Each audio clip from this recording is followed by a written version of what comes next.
Yeah, just like constantly sit with why, but not in a negative way. Like not in a way where it's like let me like if I not in a way where I'm like if I don't figure out why then not like then something's done or something's problematic. Just why? Facts. Why am I doing this? Why do they want to do it? Yeah. Why should they want to do it? Yeah. What is the motive behind it? Yeah. And it's funny because my dad's a detective. So his job is literally finding out why. Right? Yeah, questions. His job was why when I'm growing up. Yeah. Then he was an accountant for the military as well. So sit with all of those. I mean, it's like me and you talked about this off camera yesterday. Just me and like people don't ask enough questions. People just good with just getting one, either fed an answer or just feeling like they have an answer, coming to a conclusion, and then moving from there instead of being like asking enough questions. And it falsely helps your ego. Because it's like knowing gives us a sense of like, comfort. Like, it gives you a sense of security, a sense of strength. Yeah. Like knowing. Like when people are asking you at the end of high school, what's your plan? Like, people say, well, I'm going to go do this. No. And then life hits you with the top rope elbow drop. And it's like, excuse me, we're sitting in park. I'll take off my seatbelt. Get the spot. And this happens to be a shirt that I'm just branding the advertising. It's going to be a festival in August. Yeah, fire. They gave you like the early drop? This was actually from last year. Last year, okay, word. But I didn't see the 2020. I thought it said 2023. Individuals, you know, I hope I can get a 2023 and some time, and that's before others. I'm just saying some sponsorships, you know what I'm saying? Sponsorships. People love that because I like vegan food. I started eating fish again, y'all, so I apologize. You shouldn't have to apologize for that. Fish is incredible. I give out apologies for the sake of niceties. I feel that. I forgot. It got to be for the people. It got to be for the people. For the sake of niceties. What fish did you start with? You go catfish? You go tilapia? It was crazy because like lake trout. I had my woke moment. Yeah. I had my woke moment under the sun where I was like, yo, the scriptures say. Like, oh yeah, Jesus ate fish. Like, but they say like, and he gave it to other people. It was like the fish though, it gotta have scales, and it can't be this. I was like, oh, so that's like just salmon in my mind. Yeah. And catfish doesn't have scales. So then I was like, so it made me feel away, and then it was like, yo, now you got to do something about it. But I ate a Dorito the other day, and I know it's gelatin in that pork, so that's why I said like, I mean, pork and gelatin is pork, whatever. Yeah. You know, so I was like, yo, I'm going to slip up because I wasn't meant to be perfect. And I got to remind myself with goofy stuff. Like, I've been eating Pop-Tarts again. Yeah. You got no business what flavor eating Pop-Tarts? Strawberry. I don't know why I'm that wild. No, Frosted so that's strawberry. not bad at all. Strawberry is great. I say wild because I know somebody that cringed when I said it. Really? Hello, people got Pop-Tart flavor. Like, I don't discriminate when it comes to snacks. I'm one of those people. Cinnamon Pop-Tarts, never understood the appeal of that. That's what's so hilarious. But I don't hate on people that do it, but I'm just like, I just don't get it. But my niece loves not for me to get. My niece loves the cinnamon, brown sugar cinnamon. My cousin used to put butter on them and throw them in the microwave. Wow. Just like hood French toast. Was it a banger? It was hitting. Hood French toast. Like you do it. Hood French toast is great. He got the recipe for that. Don't try to patent it. Yeah, hood French toast is fire. I'm saying he had to put it together. And I was like, I might got tap in. I ain't gonna hold you. You know what I'm saying? But my point in saying all of this is that I am a guy from a place. CharmCityBipper, Quis The Vndl. The Marquis man. is the name that my mama gave me. I love how perfect you do that every video, yo. I'll be like waiting for you to like, I'm like, does he like, but it's so rehearsed. I'm like, yo, this is flawless every time. I slipped up the other day. Did you really? I didn't re-record. I made sure to keep the video as raw as it is. So like, I want that to be a part of it. Authenticity. That's the part. So I was like, one day made better, as many days made greater. And I got stuck. Yeah. I was like, oh. One day, so like struggling, and then like even doing that, I'm not gonna mess up later, y'all. Don't count on it. But I'm here, with an individual who is a DJ, who's from my city, that lives in my neighborhood, actually lives around the corner from the spot that I first moved to when I was a kid, which is hilarious, and the parallels are nuts. And he knows family members I didn't know he knew, and he's DJing and doing things I didn't know that a black man could do. And then it's like, yo, like you do that too, and he isn't living, but he's alive, and visionaries never die. Like, I'm just saying stuff. You survive, and being pie. I'm just grateful because we had multiple conversations. I've had conversations with this individual that people probably wouldn't even know I had, and that we probably not gonna go back to, but we still living in them. So it's like and we're gonna build off of them on camera. So I'm grateful for you stepping into this space. For real, thank you. I'm grateful for the words that you gave me about this space. because the individuals who support it are the ones that I have to celebrate as well. That's a big part for me. Yes, sir. Celebrate the individuals who celebrate you. Yes. As best you can. Yes. And I say as best you can because sometimes we fall short of our celebration because Human nature, moments in life, right? Human nature. But when you got it, give it. Yes. I got it right now. Yes. And I'm giving it. I appreciate you, my boy. Yes, sir. Appreciate you. I'm glad to be on the platform. Yes. Like I told him yesterday off camera, I was like, yo, I watch this every morning, on lunch break, whenever I get the chance to, because again, it's like people who are not conscious what they feed themselves in a matrix, and specifically on the algorithm with social media. So like your platform is something where I'm like, it's never a time where I'm feeling as though I'm leaving void or I'm just leaving with a bunch of BS. Like I'm leaving something that's going to edify me, and it's not too much edification in the digital age. It's more. It is some. I'm not gonna say it's not, but it's a lot more nonsense than it is edification. So it's harder to find it. Yeah, it's like when you go to the grocery store and like they just got big ads for stuff you don't got no business buying. Like, why do I need 2 watermelons and I got one? I mean, same thing is like with food, right? Like it's more McDonald's and Taco Bells and all that than it is healthier spots. You know what I'm saying? So and now this is what's problematic. The ability to find it has not been taught. Yes. So research isn't something that we're taught anymore. Like, how do you research? How do I research a social media? How do I intentionally follow certain pages? I go to my Discover on Instagram and unfollow pages. Yeah. I unfollow or I say not interested. Suggest less. Yeah.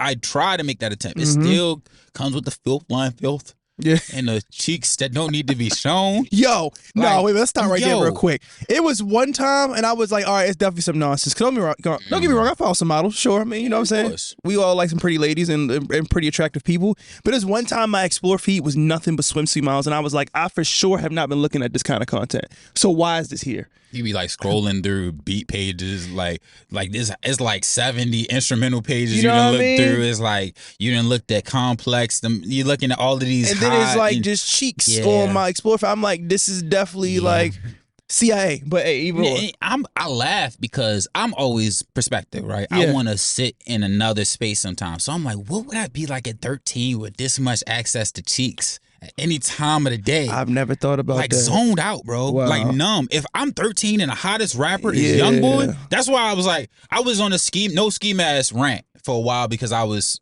having some PTSD. I've been beat up before and like, it's these moments where you don't know the identity of people and there's no way I'm finna get it. Like even if he showed me his face, I'm not going to see him again because they're now intentional about not being seen by him. So it was like just that part where I've been subject to violence. My family's been subject to violence. My uncle was shot and paralyzed. Sorry to hear that, bro. And look, it's another thing on the docket of why I do this. Right. Like people are like, oh, well, why do you work out? Why do you eat this way? Why do you like? I got aunts with diabetes.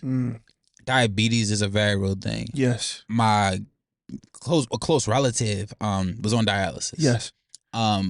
One had dementia. Yes. Mental health is a very big thing in my family. Yes. Health problems are recurring. It's not genetic. Yes. Right? It's lifestyle choices as well. But to see it consistently and then to be patterning myself after these lifestyle choices unknowingly. Like I was saying this, some people say, I don't like that food. Well, you can only like what you've been fed. If you grew up on Kool-Aid from the jump, you had Kool-Aid in the baby bottle. Facts. So you got to break that. You got to break that cycle. You got to be the one to set new patterns. Absolutely. In the process of doing it, this is one of the hardest things. Unlearning. Yeah. Unlearning? Learning something is easy because if you've done it enough, you'll learn it. To unlearn it, and then on top you have to learn. Wow, it's a double process. To destroy and rebuild. I was one of my first concepts. Like I used to throw up my little shorts. That's why it's so funny and so much gratitude in what you told me because I've been throwing up shorts and me talking since like 2018. Yeah. It didn't mean nothing in 2018. Right. It didn't mean nothing in 2019. But you know, the thing is, that was the part. It does mean something because you just built that pattern already.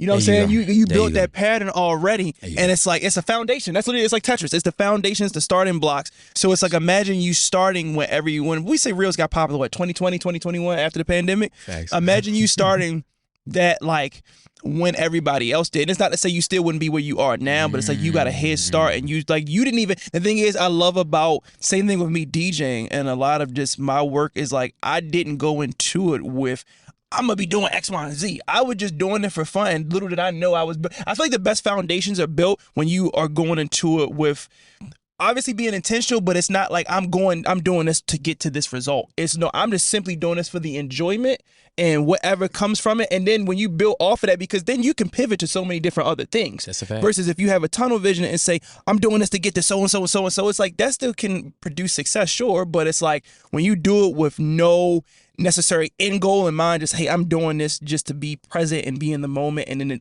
I'll let this take me wherever it takes me. And complete gratitude for every step along the way. You know what I mean? I laugh because I needed that readjustment. And I'm now reflecting on every other journey and how I'm doing this because I like to do it. Like I was telling you about, I used to do the typing test at work. I gotta be sitting there because I'm doing tech. I'm not even doing tech. That's the funny part. I'm working in customer service at the library. But to even get to customer service, I was in the basement putting books in a box and then having those books be shipped off, right? Right, you had to start somewhere. So started literally at the bottom. Like, I'm in the basement. So come upstairs to be in customer service at branch libraries, and now I'm inputting people's data. Yes. So I have to be very conscious of like, I got to get his name right. I can't put any, can't have any typos, can't have any misspelling. So I started taking typing tests in school. At work.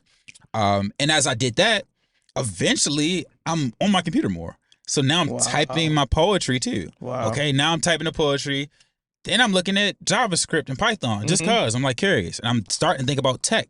And I'm letting that be open to me. I run into somebody that I went to school with at the library when he's at work. Yeah. I didn't know what he was doing. And I just was like, hey man, hey, what's up? We get to chopping it up. He's like, yeah, I'm working in tech. I was like, word? And I'm not gonna lie, bro. I thought she was doing security, which was nuts because I saw him doing security and something else, and he was in the military. So I made assumptions. Yeah, almost made an ass of himself. I might bring my ass on himself right now, but it's funny because it's like, bro, he was in tech, and he's the reason I ended up at the tech job at the library. Wow, it just started with me just thinking about something and doing something that I didn't know why I was doing. You know what's crazy how that works is I have a similar story, right? So with me DJing. And those who know this story is never forgets my homeboy Justin. So forever in debt to Justin. I went to college with Justin. So I was always like amongst the crew, like, yo, let me get on your laptop, let me get on your iPod, and like if just curate a vibe, play a playlist and play songs, right? So I got kind of like known for doing that, whatever the case amongst the crew. So my homeboy Justin provides me the infamous app Virtual DJ. Virtual DJ 7, I think. Just the specifics. So he was like, yo, I've been playing around with this app. I think you would really enjoy this because you always curating the vibe, right? So I'm like, sure, why not, right? So just start playing around on it, doing it in my spare time. Eventually that now goes to people finding out around my college and was like, yo, you should do our dorm parties. Dorm parties now go to house parties. So then I end up doing like the College of Moja parties, right? Off a freaking boombox or with the, you remember like the cassette auxes that had like the aux cord at the end of the cassette? We'll literally plug that into my laptop and be DJing parties off of that, right? That goes to then I'm getting my first set of turntables. And then it goes from there. But like, I literally seen it's funny because people will look at me doing blends now at parties and like those who've gotten experience it, like, if know what I mean, like when I just do live blends. But I'm like, little do they know, it started with me and Derek doing it on accident when we were trying to DJ and was like, didn't know what we was doing. So we would have music clash together and it sounded like a whole bunch of like organized chaos or disorganized chaos. And then from there, it's learning how to perfect it. So it's the same thing to your point. It's like, yo, you were already doing something, then somebody introduced you to further that process, and then from there, it just goes and you build. But again, the similarities I'm seeing with both of us, we didn't start these things with like, hey, this is the end goal. We're just doing it. That's the beautiful part. The beauty in what you said as well is you got a tool and you decided to use it. You had to make that decision. And you didn't limit your thought of what this tool was. Because I've done it. I was like, I don't really want to use free FL. I want to use this. I really don't want. Because like, use what you got while you got it. Because where you are is not where you'll be. And that's the part too. That's the vision, is like, pointing at your target. Yeah. Playing backwards. Just start moving. You said it yesterday. You was like, yo, just be. A lot of times just be. And I remember I was telling you, is like, if people play Final Fantasy role play games, it's like the tools that you need in those games you will get as you level up and when you go against certain enemies and bosses, right? The problem is in this generation is a lot of people want and I get it, in the age of instant gratification, right? And also the age of access. You can put those two together. People want what they need for level 40 right now, and they at level 2. And it's like, no, just go with what you got. And then when you get to where you need to go, God will give you the people. He'll give you the artillery, everything you need when you get there. So I've seen that for sure with my life, absolutely, to the point where it's like, sure, I have my moments of doubt and moments of just questioning, but like overall, my faith has been built and sustained of just seeing like, wow, he'll give me what I need and the people I need to be around when I need it. Bippity. Yeah. Everything. Yeah. Everything, bro. Everything. This car wasn't supposed to be got. And a lot of people's like, why you get that? You could have got something else. Why you get something newer? I love this joint. I ain't gonna hold you. It's a comfort joint. And I added that in there. You know what I mean? Shocked the whole system. Shout out to my lady that like it. You know what I'm saying? Yeah. Like, she said, I got CarPlay. Yeah, I got CarPlay. You know what I mean? You know, you clean it up with the little smell good. And it's just, bro, this joint is fun. Listen, yo, I love it. Comfy, roomy. Seats, you know what I'm saying?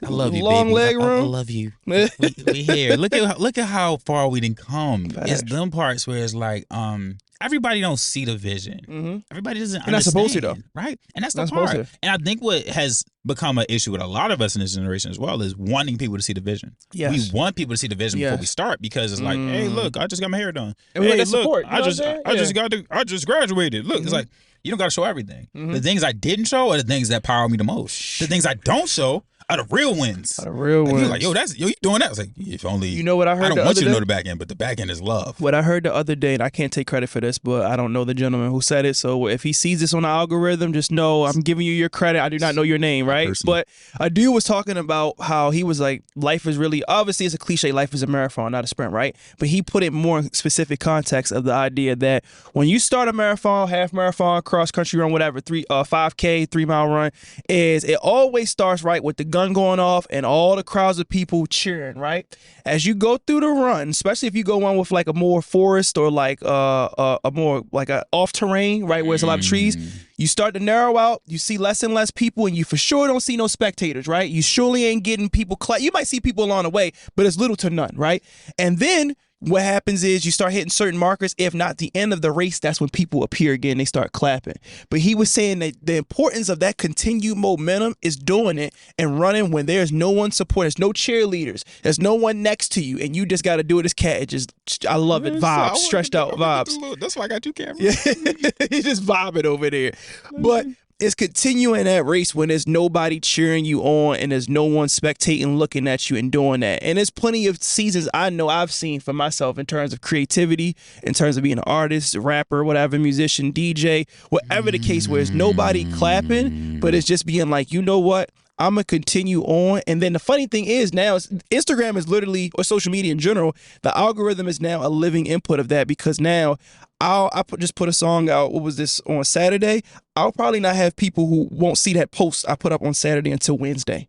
And being like, yo, happy birthday, the song fire. And it's like, yo, that was a few days ago. You know what I mean? But I can't be, it's the thing is it's like, yo, you just got to do it. And then when they come, build it, they will come. But the one thing premise about that is nobody said when they'll come.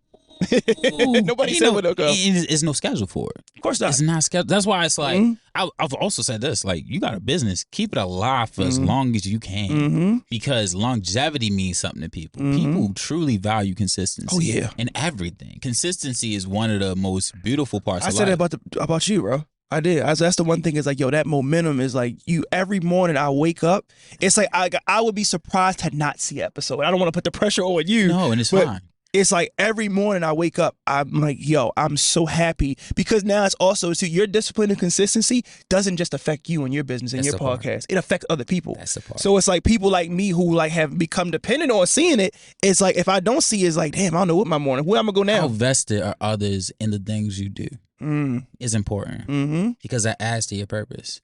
And that's the part I've been sitting with as far as grieving as well. Because it's like a lot of people are vested in individuals. Yes. We also have to recognize we don't own the things that they're doing for us. This is a surplus. This is an extra. Yes. So it's like when people are going the extra mile, I put something today up where I was like, people say a lot, people don't support Black businesses. You're supporting a Black business by doing this cast with me. You're supporting a Black business when you share my podcast. When you like, share, subscribe, when you tell somebody, you repost, anything like that is the support. Yes. Right? We got to redefine what support is and take other looks at this situation because we're so stuck in a space of lack. Yes. What isn't there isn't there. Yes. You get nothing from talk. Yo, you ain't even got a couch, bro. I got a bed, though. Let's sit on the bed. Yeah, you said it, though. You said it previously on camera. You was like, people focus on the lack instead of what they have. You said that yesterday, and that's been sticking with me even to, like, stick with what you have, bro. Because you're going to win. Like, that's where the win comes from. Yeah. What you have is all you have. Yeah. It's like we can project, like, shout out to my uncle. Gives me great game. My uncle on my mama's side. He said, don't think about money you don't have. Don't spend money you don't have. It's such a problem with us financially because it's a mental thing. Yes. You see $100,000 when you go for that job. Yes. You're not thinking about all that's coming out of that $100,000 before it even touches your bank account. Taxes is real. Insurance. Retirement funds that they force you into. Healthcare packages they force you into. Right? You may end the year with 66 at best. At best. If you touch 70, you might have had some write-offs. Right. You might have had somebody do your taxes. Yeah, we're going to write off the cat and the dog. Yeah, we're going to look y'all. We're going to look out for you on that, right? boss. So when you sit with that part, it's like, thank you for everything. Yeah. Thank you for the things I forget to thank you for. Thank you for clarity of vision. Yeah. Because there's days where I was squinting like, who them niggas? Who them is? Yeah, man. For real, thank you for those parts. And I'm so grateful to be here with it because I didn't see it coming this way. Yeah. I didn't see my family having to grieve the way we've been grieving. Yes. And I didn't see me being able to do a podcast at this point in the grieving process. And this early in. Yeah. But what's allowed me to do it is the memories that she was here. Yeah. And like I told you, she would have been like, why you ain't do a podcast yet? This is what you asked for. Facts. This is what I'm going to talk to her about. This is what I'm struggling to talk to her about because I've been struggling with everybody else to say it. And then she's like, why you mad? No, it's going to happen in time. Give it time. When people tell me that, that's the one out of all of them. Don't tell me, how you going to make money? Yeah. How you going to support yourself? I'm like, brother, this is supporting others. Like you just said. That's the ultimate currency. This is supporting others. That's the ultimate currency, bro. Because you can't, it's like you can't put a number on it. Shout out to Rhea. I spoke to her today. She is having an event Thursday. I don't know when this is coming out, so I'm problematic for even bringing it up. I may try to throw up a clip early. Yeah. But she mentioned our currency is the seeds we plant. You measure your success by the people you blessed. Yes. You were able to bless. You were allowed to bless. Yep. If something was given to me and that's my blessing and I share it, I'm blessed. That's success. If I keep my... That's what the Bible says, bro. Right. The Bible says, blessed are those who give more than those who receive. And it's like that in this day and age is so lost on us. But it's just... And it's funny, going back to the seed metaphor you just used is like... I seen Donald Glover say this, I think it was a Coachella performer. He's like, a lot of us are afraid to plant the seeds because we won't see the fruit from it. You know what I'm saying? Whether it be in this lifetime or we pass away in its future generations, but we planting trees that we won't see the fruit from. This is what's so problematic too. A lot of people assume that a life of poverty had no value. Who's to say that an artist who died broke lived broke? I know plenty of people who eat every day and got no money in their pocket, but it's because of the energy they give others. Wow. Some days they don't want to eat, bro. What are you talking about? They take the choice of they take the choice not to eat. Wow. It's days where I don't eat and I'm like, yo, I didn't need to. I didn't even need to. That's what's so problematic. The things we've committed to necessity that are not necessity. Not necessity. That's what we like, bro. Like, I mean, not so much America, but like just westernization has made it so much overconsumption and over-consuming. That's why, like, especially for me with music, and people always get on me, yo, put out more music, put out more mixes. And you're right, I need to do that. But it's also is like, yo, I refuse to be a part of this matrix where now it's just somebody listens to something one time. Yo, that was dope. That was trash, whatever. They have their own opinion. And then, but it's the fact you only listen once and you move on. I told you yesterday, yo, I listen to whatever. I listen to something, read something, watch. I do it over, especially if it's something that captivates me, over and over and over. Because I'm just refused to just do this one time and then throw it away in this age of overconsumption. So I really do be feeling like a lot of times we need to, like, whether it be artists, whoever is controlling the input needs to do less, just so people have to recalibrate and being like, remember the back in the day when they used to release CDs? Artists would be on certain cycles where you like, oh, let me get this CD and let me really listen to this because I don't know when I'm going to hear from them again. Now it's like, yo, I missed their first project or they mixed their mixtape, but they'll put one out in a few months, so I'll hear it then. Or I'll see a song or whatever in a few months or a movie, whatever the case. So it's overconsumption, oversaturation, for Never real. get lost in the trend. The foundation is always going to be the foundation. Facts. The trend could be cars that are really round, but that's not forever. Yep. It was definitely a moment where every car in the 90s had a round look because it was so boxy in the 80s. And a lot of them Camaros was ugly. I'm sorry, I don't care. Camaro's ugly, bro. Give me that joint from 1988. Facts. Like, easily. So it's like a trend is a moment. Yeah. And like some people live and die by a trend. Like I remember it was a point where somebody, and I make this joke all the time, shout out to the person who told me, yo, Tekashi, he rap more like Tekashi. That man yelling, he on the radio every day. I'm like, yeah, I'm not that person. Yeah. Like no thing against them. I just know who I am. Right. There's a lot of people who rap the way. There was a point where you couldn't get a song on the radio without talking about weed. I'm a stoner, I'm a stoner, I'm a stoner. Fact. It was a point where you couldn't get a song on the radio without talking about twerking. Like, it's always these themes that have a moment. That song is, which ones live though? Which ones are timeless? Which ones are timeless? Fact. That's what I want to get into the point of, is making stuff that's timeless for real. Is because like that transcends everything else. You know what I'm saying? And it's like you listen to some Stevie Wonder, you listen to some Marvin, you listen to certain, and even artists in our day and age now. Like that's why I miss Doom more than anything, bro. It's like it's certain artists who like I tell people all the time, I don't only cry like once or twice a year, but when MF Doom passed, bro, and that was the same year DMX passed, and the same year my granddad passed. So for me, that was like a triple suplex, triple combo.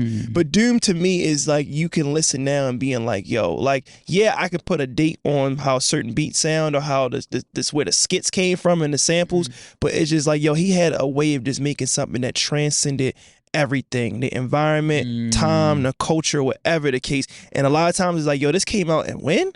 For real? What was your introduction to him? I want to say it had to be accordion. It definitely was Mad Villainy. It was for sure. I think, and I don't know if it was because of Adult Swim or I seen it around the same time, because this was for me 2006, and side note, was a very influential year for me in music because that was In My Mind drop, Pharrell, and that is quintessential to who I am today. But also this is the same time around blogs, so this is like early 2 Dope Boys, no, right? And I was on blogs just going crazy, and I came across Food, and I knew who Doom was. I had seen him like referencing, of course, The Mask, but then it's just like I was like, I'm one of those people, I've always been like this. It's funny enough, well, I'll preface it with this. I just listened to The Score. I think it's a Score by the Fugees. Their first. I just listened to that for the first time today before we shot this, and it was one of those things where I knew, of course, it's a classic record, but I've always done a thing of like, I see this and realize how great it is and hear how other people talk about it, but I'm gonna wait until I'm ready. So that's how I felt about with Doom. I knew about Doom when I was in what's this? Probably in elementary school, probably like 4th grade. But then like it wasn't until like middle 6th grade year that I was like, you know what? I think I'm ready. Same thing I tell people all the time, and I love Lauryn Hill. The first time I heard, matter of fact, first time I heard Miseducation, I was right down there, literally right down there. And I was in my car smoking, and I heard Miseducation, bro. This is 2017. And like I knew for a fact, my mom had to see it. I knew everything of like how great it was, but I always knew I want to be in a certain place in my adult mind that I can and this transcends music, by the way. I just want to be in a place in my mind where I can fully accept this and just not just listen just to listen, but like the message behind it and whatever it contains. And boy, was that the perfect thing I needed at that time. Hey man, it's beautiful because I laugh thinking about the albums I forced myself to listen to because I was trying to be different. Yeah, I ain't finna be like everybody listening to the Future right now. Yeah, I want to listen to Nas. Yeah, like I want to listen to Stillmatic. Yeah, like, just cause like so it's like it's different ways to consume art, right? Yeah, and being intentional about your consumption is one thing, and being unconscious to it is fine too. Yeah, but having the awareness to know how you consumed it impacts how you like speak on it. Yes, because there's a lot of things I consume passively that I was like, okay, I like it. But then I was like, why do I like it? Do I like it because everybody likes it? And it's like, to not like it kind of feel wrong. Passive consumption, that's a bar. Passive consumption is disgusting. That's what we in the age of. And the funny part is, like, most of our consumption is unconscious. You see that check on the front of that white truck. I mean, not even a check, that cross on the front of that white truck, and you know what brand it is, naturally. Yeah. Because we've seen it so much, there's no way that you don't, right? And that's the part. That's why being conscious of your consumption is such a critical thing at this hour. Yeah. Because if I scroll on my Instagram, it's things I'm going to see, even if it catches my eye for that much time. Like the smallest amount of time is impacting something in my. And you might not even be aware of it. More times than not, we aren't aware of how it affects us. I'll give you this test. Put Instagram in the hands of somebody who hasn't seen it, preferably an elder, and be patient because they're going to struggle to know why you're doing this, right? Just tell them to move around it. Yeah. Like navigating Instagram and having not used it, it's confusing for some people. I've had it twice already. There was a gentleman I spoke with who has a space, and he was like, hey, I don't know how to get my Instagram together. I was like, okay, check mine out.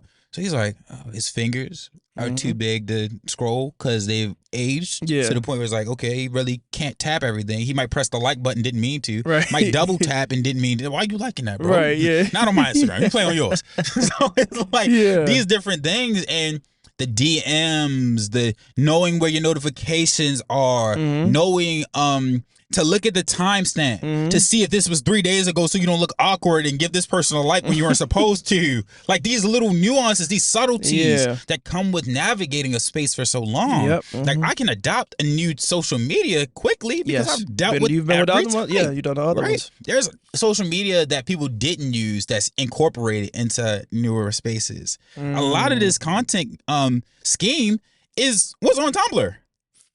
So this is what's even wilder. Like I was a Tumblr fanatic. I love Tumblr. Tumblr was. I think we should bring back Tumblr. It's weird though, and the only reason I say it's weird is because like some things have gotten a monopoly. Yes, they become so like if you're not here, you're missing something. So once a thing gets FOMO, it's over. It's over. Like when somebody fears not checking in on my joint, like yo, he on that. I gotta catch up. That's when you really on to something. Like when the fashion joints are dropping this, dropping that. Like, damn, like they on to something. Yo, Future got three mixtapes out this year. Yeah, I gotta catch up. That's the part. So it's like that's where you win as a creative. But it's like there's really no winning. Being able to create is the blessing. You've won already. Having the ability. Certain things I see my homeboy posted. Actually, he was like certain things like your health or a marriage, there is no win because there's no end goal. You constantly are playing. The only win is the constant success over and over. So if I'm in a relationship or in a marriage, is me and my partner constantly communicating, constantly coming to a place of empathy and understanding, and just that's a win. But it's no, hey, we did this, game over. It's not that. And that desire for game over is false. Oh yeah, it's so false. Oh yeah, and it's so elusive, and it comes about from time to time. It's like I just want this process to be over. Yeah. Well, do you really?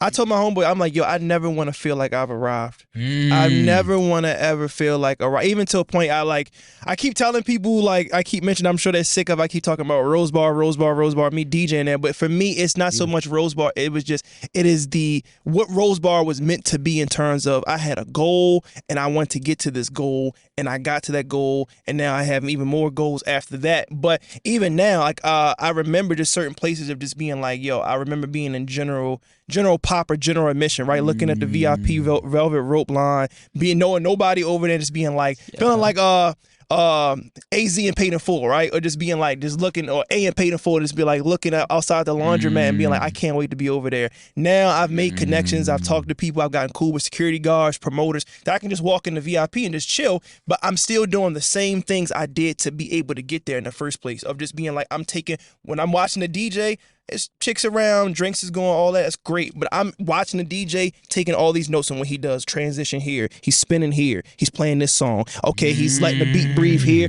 But these are all things I've done before I've gotten there. And I don't want to stop, because the minute you feel like you've arrived at any space, your career, your art, your relationships, your friendships, whatever, it's game over. Because you're like, I'm here now. That's what you can never arrive to. What's that? Something that you are. You just are it, my nigga. It's like forever. It's like, yo, like I wake up and I'm grateful to get another day, because it was a point where that wasn't a vision of mine. Yeah. And when I see it not being in my students, I want to turn their light on and be like, yo, you got so much ahead of you, bro. You got so much ahead of you, You got so much ahead of you. Facts. And so little behind you. And you hurt in this moment, but you got so much ahead of you, bro. That's a bar.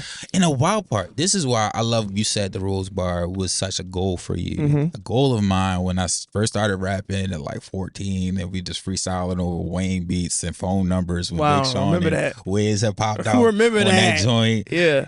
So it's like, when I first started, I used to be on a bus. So I write my poetry in my composition book, almost like freedom writers, like any little You talking about the composition book with the black and white cover? Right. Yeah. That's also why I love camo. Yeah. Because it's just the colorful version of the composition to me. Yeah. So it's like just Yeah. So like, I'm getting busy, I'm doing that thing. And I used to say, when I overcame my depression, I want to make songs like the ones I would listen to when I was sad, going through that got me through. Yeah, facts. Because like, I'm listening to Pursuit of Happiness, and sometimes I struggle to listen to it because there's a grief involved. But like, damn, I was in that space at one point. Yeah. I'm listening to My Beautiful Dark Twisted Fantasy. Like, dang, a black man can be that aggressive and like that braggadocious. But like, I'm listening to Can I Live by Hove, and looking at dudes who probably was in their 20s when it came out. Wow. On the bus with me. Yeah. So these parallels in this moment, like, I wanted to be that. And my vision of how it would come about was me rapping and holding a mic. Me rapping and me being like gratified, me being validated, and being who I saw Kanye was at that moment, or being who I saw Kid Cudi was in that moment when they show up to the carpet with the fours on, and they show up with the skinny jeans before they was going, they pop out in snapbacks and got the big booty girl on the arm before the BBL is even a thought. Like, people were still trying to qualify this BBW. Like, she got a hold of her body type. Like, they didn't label it yet. Yeah, it wasn't a thing yet. Wasn't a thing yet. Like, you had to put in a special type for the. But what I'm saying, when I say what I say, is I had a lot of moments that prepared me for this one. And to know that I got students watching me. Encourage you to want to now pass that. I got the stickers recently because I want my students to have them. Yeah. So they was like, they've been running around the school like, a guy from a place. Yeah. Charm City. So it's like so dope to know like that impact can happen in real time. Facts. And we don't always know it because we don't get to see like it. You said, we don't have a vision to see it. But again, I think I also look at it too as like, on the contrary, if we did know what it looked like, will we go as hard or get that arrival, right? If you knew and could quantify all the people you influence, maybe I think you would still go as hard. But it's some people who would just be like, on their laurels. They would rest. And I mean, like, not a lot of times I feel like God doesn't let us see again the seed that gets produced because he knows what would happen. Imagine a lot of times, I was telling my homeboy this, imagine if all the prophets in the Bible knew what the end result was going to be once they did, whether they spread the gospel, whatever it was that God told them, called them to do, right? They wouldn't have done it. And if they did, they wouldn't have done it to their best ability because they like, yo, God already told me what's going to happen. And it's like, so a lot of times that's not faith. Faith is not knowing the outcome. Faith is belief in things unseen. Unseen, you know what I'm saying? So it's like, if you know what it's going to look like or how it's going to turn out, what's the faith in that? I swear on God, when I was doing it, on God. On God. In January. When I just doing these joints in my room and I'm sitting at this desk that's at my uncle's house, minding my business, like I'm a guy from a place, I'm doing this thing. I've been wanting to do this forever. I've been wanting to do this since 2018. Y'all don't know that though, but I'm gonna make mention of it. Like, I've been wanting, and this year I'm doing it, and I set out to do it. Wow. I don't see interviews in the car. I don't see interviews with other people. Wow. I just saw reflections about thoughts that I was having in those moments. Wow. Because that's what the Birth of the Yogi is. It's a poetry book dedicated to the poems that came about as I was practicing. Yeah. So when I read that one of my cousins, I found God, but I'm not the first one who did it. It's like that was the energy. I found, oh my gosh, yo, this is peace. Yeah. This was here the whole time, and I'm just bugging. Oh, so it's not some external force that's dictating this. I can wake up and say I'm not going to that job. I can go to a different type of job. I can go make my own job. Yeah. That was true freedom. I was like, yo, like I could make $500 doing yoga practice. Backwards, like planning that out backwards. Yeah. $500, like $25 a person. Yeah. $25 from 20 people. $500. Yeah. How difficult is that? How difficult is $25 from 20 people? You know what? That takes faith to be able to do that. And I feel like definitely in this day and age, people have been robbed of their faith. And I get it. A lot has happened, right? COVID, the pandemic. A lot has happened where people have been robbed of that. Yes. But I tell people now is like, that was the beauty of, I feel like 2020 was I think was at the start, probably 2019, but 2020 was the age of Aquarius, age of information. And the catch of the age, the great awakening, right? Is like those who were either on that. I tell me and my homeboy, we talk about this all the time. I look at how life has been, we'll say 2019 forward, it's like a ravine, right? Have you ever been kayaking before? Or are you familiar with how it works? So is it like we in like it's like a banana shaped boat. We in there. We got life vests on, got our helmets, and we all got paddles, right? And I look at it as like it's two sets of people. You have the people that have been awakened. I hate using the term woke, but for the sake of this, we'll say it is the people that have been awakened or open to being awakened and doing the work. They're in a ravine, but they're also it's still rocky. It's still water flowing with the current. It's still tough, but they're going downstream, and it's an easier one, right? God's gonna make it easier for them. But for those who refuse to see, refuse to have their eyes like the scales removed off their eyes, who refuse to just try to do something against the grain and just don't go with the status quo and just move with the scheme of life, they're going upwards in that ravine. And they got rocks and they got all this and they wonder why it's so hard to paddle up. And it's like, again, you're not going with what the current is. You just, again, when you let go and just like, you know what, God, it's like the wallpaper I sent you. It's like when you're okay with knowing what it doesn't look like on the other end and act in faith and just move in the small ways of obedience first, you will be rewarded for such. But if you want to go against the grain and not do that, God's like, hey, I'm not going to force you. He's a gentleman. He's going to give you you got free will. But it's going to be much more tougher for you to go up that ravine for sure. Sitting with all of that, I think of all the people who gave me the vision of the possibility there is. Miles Monroe. I can see his face. Les Brown. Zig Ziglar. These random quotes that I will find. Eric Thomas.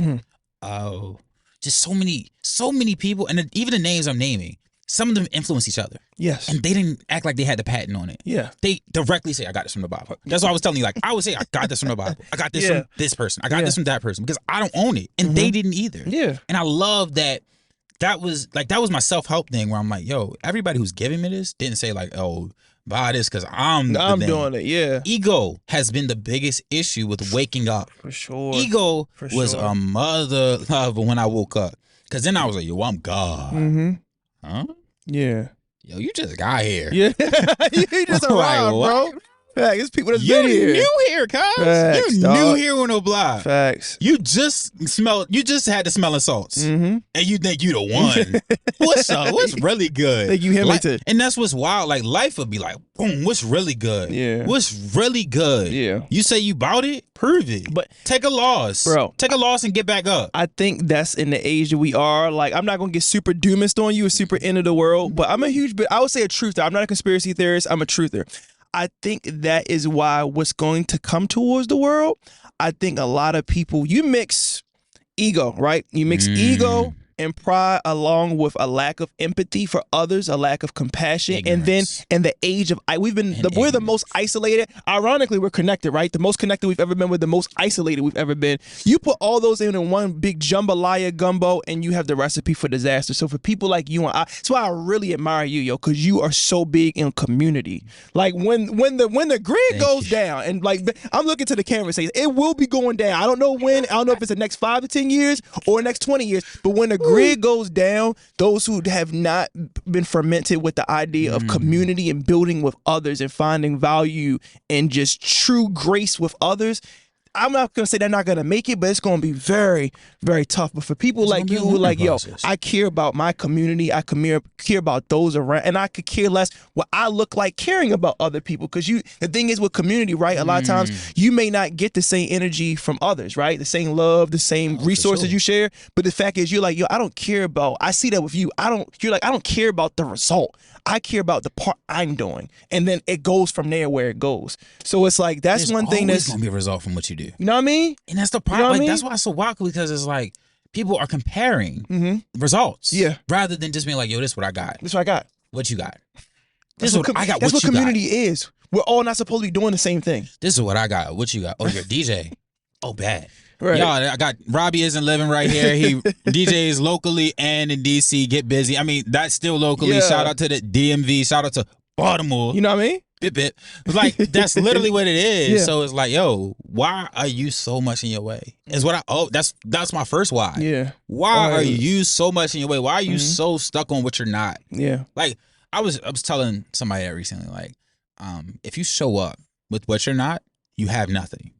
If you show up with what you are, you have everything. You have everything. Facts. If I show up in Philly and I get called out on my twos, it's you ain't from. You ain't from here. You ain't from here. What they say in Philly? You ain't from here. What they say in Philly? John. You ain't from here, John. Boy, Drawn. Bull. Yeah, dummy, I'm from Baltimore. Yeah, I'm from Baltimore for real. Yeah, like what it is. Facts. You have everything. Like, I'm with that though. You have everything you need when you're being you. You're being your authentic self. And it's funny because the story they were telling, and I hope to have you on this cast, they were telling like they're from a Midwestern place. And when they showed up to this space that was somewhat upper class black, because there is upper class black people. I don't know why y'all under this illusion, but there are upper class black people. Remember exactly what you are. I just found out, I think PG County is the richest black county in America. Absolutely. I was like, word. Yes, historically. I mean, this is the part too. Baltimore's a working class black city. Yes. So working class black cities were destroyed because of drugs, straight up. Like the relationship we had with drugs made it like, okay, well, I can level up higher than working class with drugs, and drugs don't take nothing because they sell themselves. Yes. Like people always say, oh, I'm not going to the car dealership. I know what I want, right? Because you won't need a car. Right. People that need something, go get it. You got it right. You got to market it. So, right. So it's like in a business like that, there isn't a lot of work up front. Yeah. The back end is like, yo, you got to set these structures in place. Yes. But something that's selling like hotcakes, it's easy to jump in and anybody can get into it. So that's why working class black cities struggle so much. And people are like, well, what's going on with Baltimore, Detroit, Philadelphia? What's going on with Atlanta? There's limited resources for the things we really need, but there's abundance of the things we don't need. Kids have easy access to problematic situations. Yes. There's a difficulty in finding a rec center where people actually care about them. And in some of the spaces where people actually care about them, they have to get beyond their young ego that is now afraid because they've been in so many fearful situations. Give that yo man grace when he come in there talking a little wild with his pants down. Because he's not coming from a situation that you came from. Right. He hasn't made it through what you made it through yet. But that's all in perspective. Because I can't give you something I don't have to give. Facts. All right, so I'm looking at these kids, I'm like, yo, you look like my cousin. That mother wasn't there in the way she was supposed to be. No disrespect to his mother. This is what it is. But who came in to fill in that gap? Everybody who was supposed to fill in that gap judged him for his situation. Why are you not looking like I'm getting nothing from judging you. Yes. I'm getting nothing from telling you what you were supposed to do because you didn't do it. Right. That's done. Right. How do we move forward? How do we move forward? Because me harping on what you didn't do don't make you better today. Facts. It is not going to make you better tomorrow. Facts. You still got to make the decision to step into the space. After I teach you, after I plant the seed, all I can hope for is that it grows. Right. This was also problematic. We got some impatient farmers. Yeah. You plant the seed in August and you expect it the next year. Some of these seeds is not finna grow that quick, bro. It was trees they planted at the end of the block.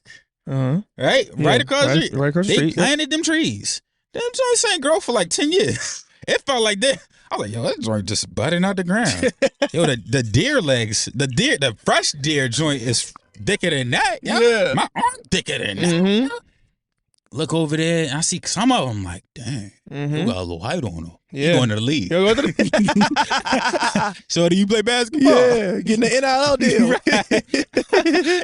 So it's that part where I'm like, thank you for those reminders. Yeah.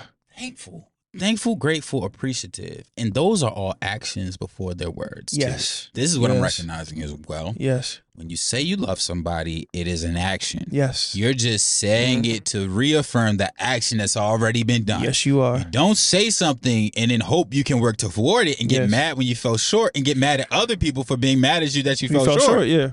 Accountability, bro. Yeah. You said you love her and you cheated. Yeah. That's the end of the sentence.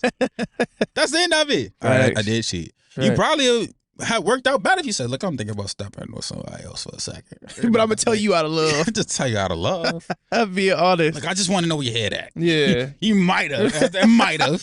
But the problem is this too, like, we forget, like, when you tell people your truth, them using it against you looks wild. Yeah. Like, you up front, like, bro, I was a crackhead. Yeah. Like, I was wild. So and they look crazy because they like, yo, I told, like, yeah, I'm not hiding it. Right. It's almost, it's the best example is the end of 8 Mile. Is when Eminem just went off and just was like, I do live in a trailer park with my mom's. Like, and it's just like, what you gonna say against me now? I've been transparent, and that's what I want to get. I've started doing it. I've been doing it for those who listen, but like I want to get really to a point with my music where I'm just so transparent, especially from writing and rapping from a point of my faith, because it's to a point where it's like I tell people one of my favorite lines that I actually had to like kind of find ways to paraphrase it, but I love putting I'm no holier than thou in my music, because especially for my newer stuff that's gonna come out, it can probably sound a little preachy to a person who's not trying to hear all that, but I want to come from like, yo, I'm not judging you, I'm not coming off as is critiquing others, I'm letting you know these are the truths I've discovered because of what I've been through and the sin I've done and how I've lived, but I don't want you like, what they say, Hov did that, so hopefully you won't have to go through that, you know what I mean? Every day of the week, man. So it's just that's what we get to, but also a huge part of that, and I know you have a huge attribute in this, is empathy. Again, it's that E word. It's empathy. So again, everything you were speaking on, like with the rec center and people coming in, people don't have empathy. And again, it's one of those things where I'm realizing it's like some people are naturally gifted with it. I feel like you and I both are, but even then, with that, you have to continue to build on that gift. Yeah.